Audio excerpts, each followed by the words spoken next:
25 जून 1975 स्वर्गीय इंदिरा गांधी देश की प्रधानमंत्री थी और इसी दिन देश में इमरजेंसी लागू किया गया था।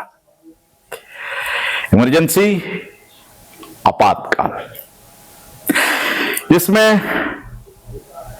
हम सभी के संवैधानिक अधिकारों को खत्म कर दिया गया था। इमरजेंसी क्यों लगाया गया था? उसके पीछे एक कहानी है। कहानी यह थी कि इलाहाबाद कोर्ट ने एक फैसला दिया था कि इंदिरा गांधी जी का चुनाव, उनका सांसद बनना असंवैधानिक है। उसकी वैधता को समाप्त कर दिया गया था। यह क्यों किया गया था? क्योंकि उनके सामने जो उम्मीदवार थे राजनारायण जी, उन्होंने कोर्ट में इंदिरा गांधी जी के खिलाफ केस दर्ज कराया था और उसी केस के संदर्भ में यह फैसला आया था। उसी दौरान एक और घटना घट रही थी देश में। जयप्रकाश नारायण जी के नेतृत्व में युवा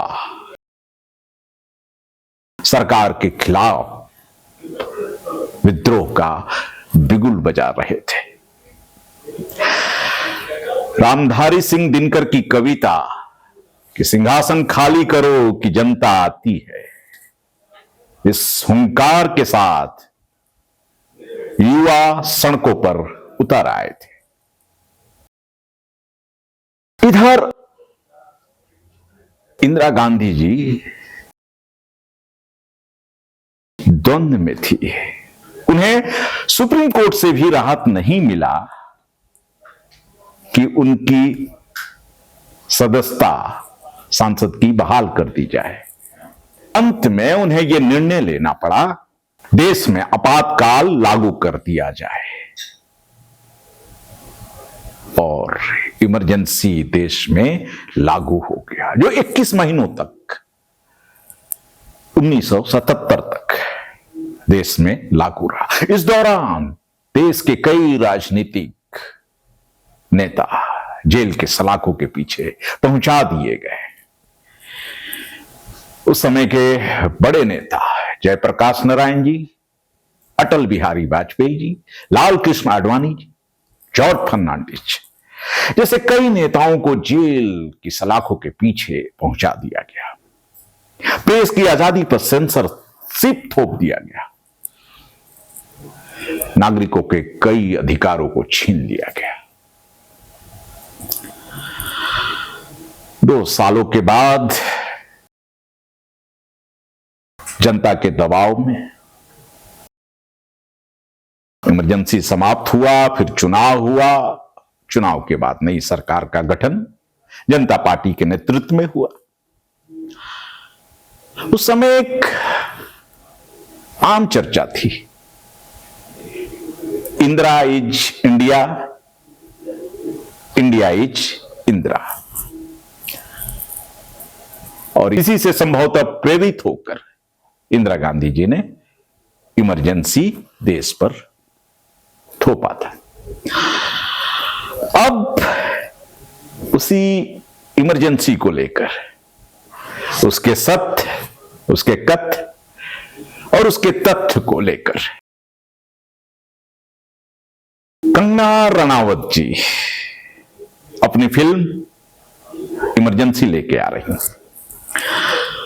हालांकि ये फिल्म कई विवादों से गुजरता हुआ इसका मामला बॉम्बे हाई कोर्ट तक पहुंचा। वहां से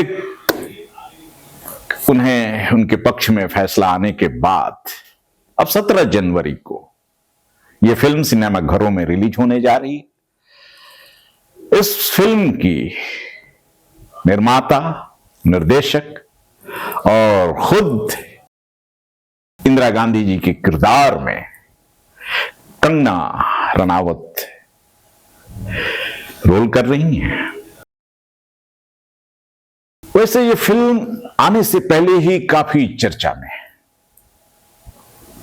कई पक्ष इसके समर्थन में भी हैं तो कई लोग इसके विरोध में भी। हालांकि फिल्म कमर्शियली इसका क्या स्वरूप होगा, किस करवट जाएगी ये फिल्म, ये तो आने वाले कुछ दिनों में हमें पता चलेगा। लेकिन चर्चा तो है इसकी,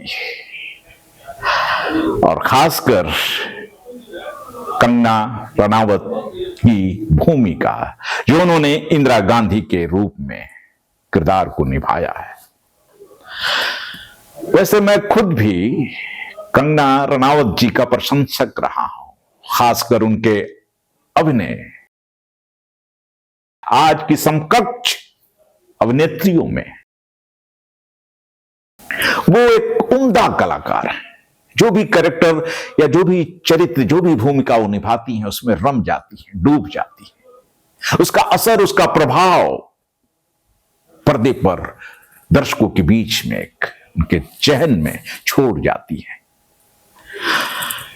इंदिरा गांधी के रूप में भी वो खूब जच रही हैं, खूब अच्छी लग रही हैं, और काफी सटीक बारीकी से उन्होंने अध्ययन करके इस कैरेक्टर को उन्होंने निभाया है इस फिल्म में।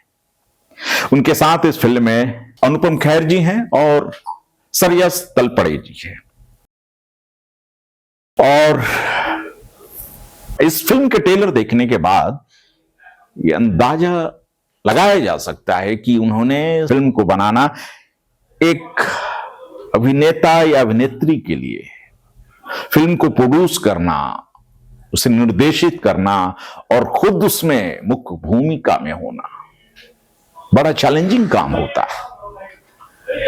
कंगना रनावत जी ने इस फिल्म में इस तीनों भूमिकाओं को बड़े चैलेंज के साथ, बड़े शिद्दत के साथ उन्होंने अपना श्रेष्ठ देने का प्रयास किया है। मुझे उम्मीद है कि वैसे ये फिल्म मनोरंजन की दृष्टि से तो हम नहीं कहेंगे कि लोग देखने जाएंगे। ये लोग जो राजनीतिक समझ को विकसित करना चाहते हैं या जिन्हें उस दौर को पर्दे पे देखना चाह रहे होंगे, वो निश्चित तौर पे इस फिल्म को देखने जाएंगे और उसके बाद ही अपनी राय वो जाहिर करेंगे। मेरी शुभकामना है और कंगना जी को बधाई भी है, अग्रिम बधाई कि फिल्म उनकी सफल हो, क्योंकि एक फिल्म सफल होती है तो उसमें कार्य करने वाले, उससे जुड़े कम से कम 10,000 परिवारों का घर चलता है। तो मैं आग्रह करूंगा कि जिन्हें भी लगे कि उन्हें एक राजनीतिक समझ के लिए और उस दौर को जानने समझने के लिए, इमरजेंसी के उस दौर को, वो फिल्म देखने जा सकते हैं। आज के लिए इतना ही। अब अगली फिल्म, अगले विषय, अगले मुद्दे पर बहुत जल्द आपके बीच। नमस्कार।